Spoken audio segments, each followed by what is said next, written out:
Zala était une jeune fille différente des autres dans le village. Sa beauté naturelle et sa gentillesse sans égale faisaient d'elle une personne lumineuse, capable d'égayer les journées les plus sombres.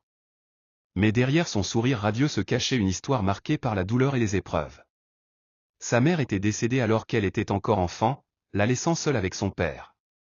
Celui-ci, un homme bon et aimant, tenta de lui offrir une vie paisible, mais le destin en décida autrement. Peu après, il se remaria avec Niara, une femme qui s'installa dans leur foyer. D'abord, Zala espérait trouver en elle une présence maternelle bienveillante, quelqu'un qui prendrait soin d'elle comme l'aurait fait sa véritable mère. Mais Niara n'était pas cette personne. Dès le premier jour, Niara considéra Zala comme une menace. Elle avait une fille, mais peu importait ce qu'elle faisait, son propre enfant ne pouvait rivaliser avec la grâce et la beauté naturelle de Zala. Chaque fois que Niara posait les yeux sur elle, une jalousie brûlante la consumait. Elle détestait l'admiration que suscitait la jeune fille, la manière dont les regards se tournaient vers elle lorsqu'elle passait. Mais ce qui l'exaspérait le plus, c'était que Zala ne se montrait jamais fière ni arrogante de sa beauté. Toujours humble, toujours gentille, elle ne laissait paraître aucune vanité, ce qui ne faisait qu'attiser davantage la rancœur de Niara. Un jour, une grande nouvelle se répandit dans le royaume, un bal royal allait avoir lieu, l'événement le plus attendu de l'année. Toutes les jeunes filles rêvaient d'y assister, car le prince en personne y chercherait sa future épouse. Le cœur de Zala se remplit d'excitation. Pour une fois, elle osa rêver. Peut-être, juste peut-être, aurait-elle la chance d'y aller. Elle imaginait déjà le palais majestueux, les lumières scintillantes, la douce mélodie de la musique remplissant l'air. Mais plus que tout, elle rêvait d'une soirée où elle se sentirait libre, libérée de sa tristesse et de la cruauté de sa belle-mère. Niara, cependant, avait d'autres plans en tête. Dès qu'elle perçut l'excitation dans les yeux de Zala, son cœur se remplit de haine. Il était hors de question que cette fille brille au bal. Non, elle ferait tout pour briser ses rêves avant même qu'ils ne puissent devenir réalité. Plus Zala rêvait du bal, plus Niara peaufinait son plan machiavélique. Bientôt, la jeune fille comprendrait jusqu'où pouvait aller la jalousie. Dès que Zala mentionna le bal, le visage de Niara s'assombrit. Elle posa son ouvrage de couture et fixa la jeune fille d'un regard glacial. « Toi, au bal royal, ricana-t-elle. Tu crois vraiment que quelqu'un comme toi a sa place là-bas ?» Le cœur de Zala se serra, mais elle hocha la tête. « Pourquoi pas? Tout le monde est invité.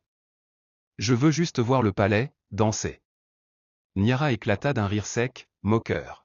« Toi, danser avec des nobles? Tu penses qu'un prince te regarderait seulement? » Son regard se fit cruel. « Tu n'es qu'une pauvre fille avec des rêves stupides. » Zala serra les poings, tentant de retenir ses larmes. Elle avait toujours su que Niara ne l'aimait pas, mais cette fois, c'était différent. C'était de la haine pure. Pourtant, elle refusa d'abandonner son rêve. « Quoi que tu dises, murmura-t-elle, je trouverai un moyen d'y aller. » Les yeux de Niara brillèrent de colère. « Vraiment, dit-elle avec un sourire cruel. Très bien. Voyons comment tu te prépares pour un bal quand tu n'auras même pas une seconde pour respirer. » Le lendemain matin, Niara remit à Zala une liste interminable de corvées, nettoyer toute la maison, laver tous les vêtements, frotter les sols jusqu'à ce qu'ils brillent, et surtout, préparer le dîner avant le coucher du soleil. Elle jeta la liste sur la table avec un sourire narquois. « Tu n'auras pas une seconde pour penser à ce stupide bal. » Les mains de Zala tremblèrent en lisant la liste. C'était impossible. Personne ne pouvait accomplir autant de tâches en une seule journée. Mais elle ne comptait pas abandonner. Toute la journée, elle travailla sans relâche, aussi vite que possible. Ses mains la brûlaient, son dos la faisait souffrir, mais elle ne s'arrêta pas. Elle ne laisserait pas Niara gagner. Lorsque le soleil se coucha, elle acheva enfin la dernière tâche.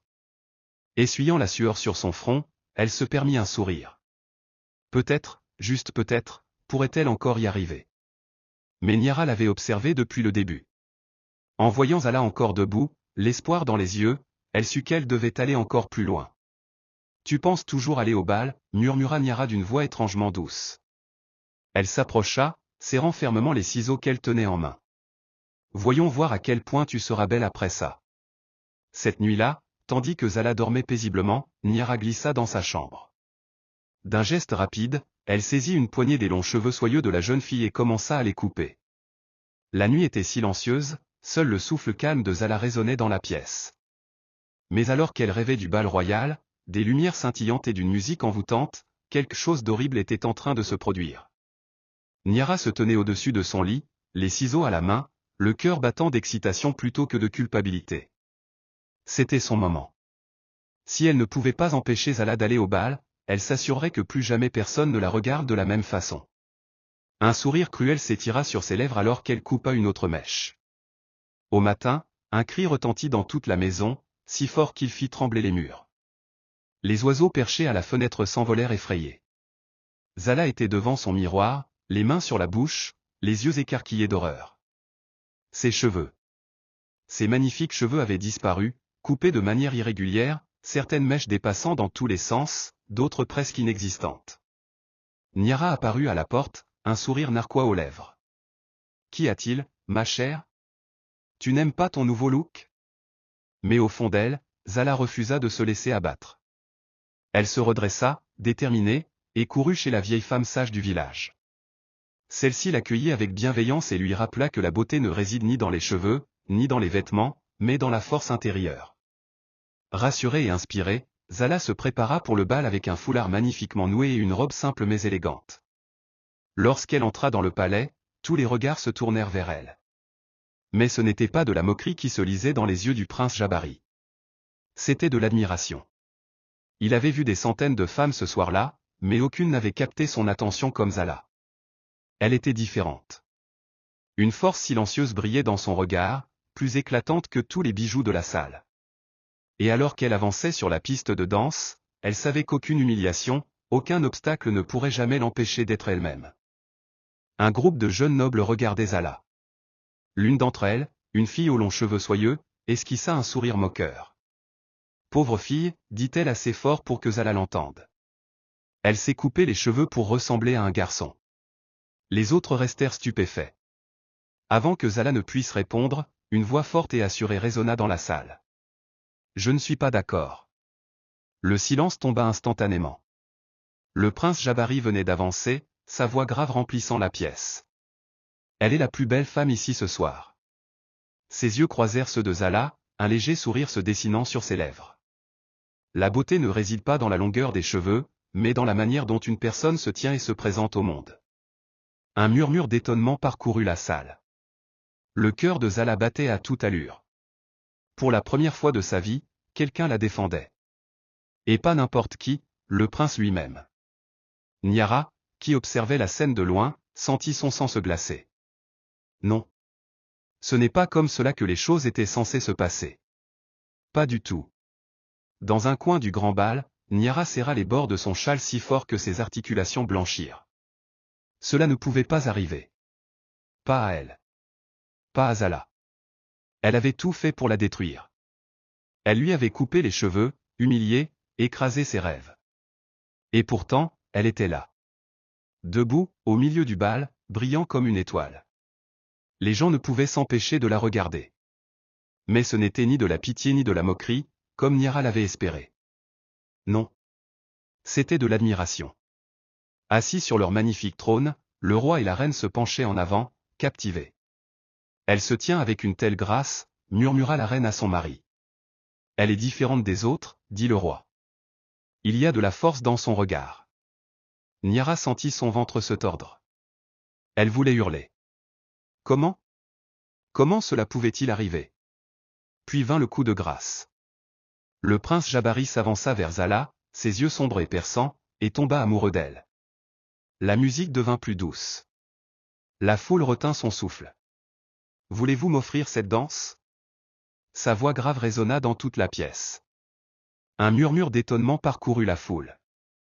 Toutes les jeunes femmes qui avaient tenté d'attirer l'attention du prince restèrent figées toute la soirée, leurs visages marqués par l'incrédulité. Elles avaient passé des heures à arranger leurs cheveux, à perfectionner leur maquillage, à choisir les robes les plus somptueuses. Et pourtant, c'était elle qui l'avait choisie. La fille aux cheveux courts. Celle qu'elle méprisait. Le souffle de Zala se coucha. Un instant, elle hésita. Son regard se posa sur Niara, qui semblait avoir vu un fantôme. Et à ce moment-là, quelque chose changea en elle. Elle se tourna vers le prince, un sourire doux sur ses lèvres, et posa délicatement sa main dans la sienne. La musique reprit et ils glissèrent sur la piste de danse.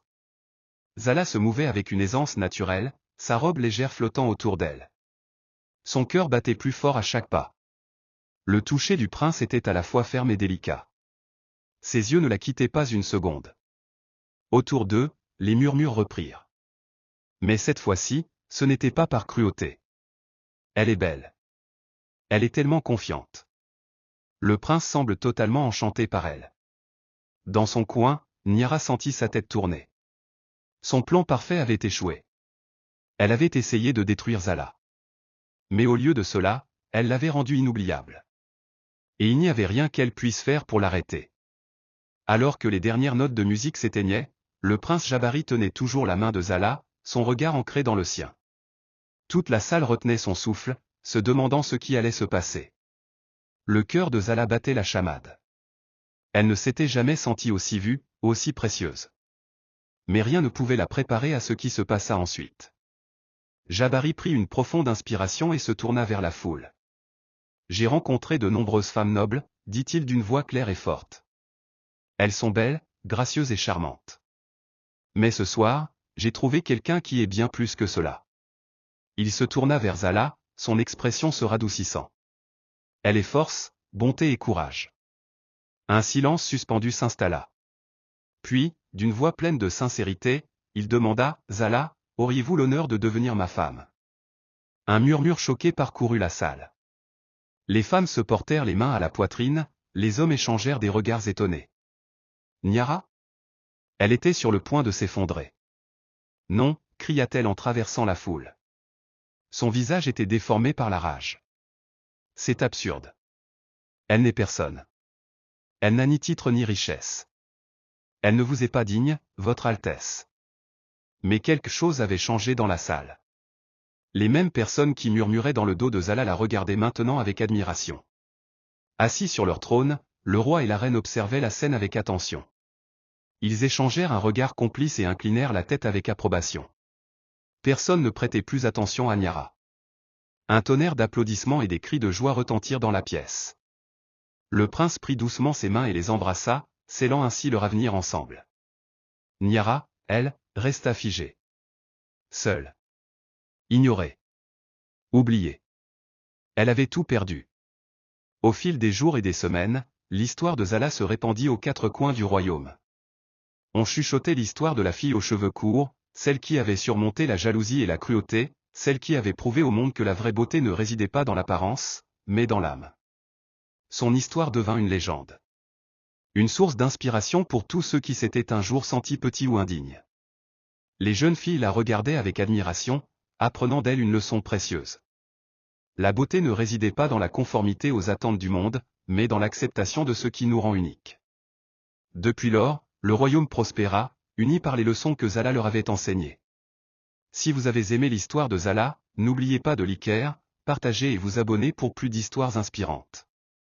Dites-nous dans les commentaires ce que vous avez appris du parcours de Zala. Et surtout, rappelez-vous, la vraie beauté vient de l'intérieur. Alors, restez confiants et bienveillants.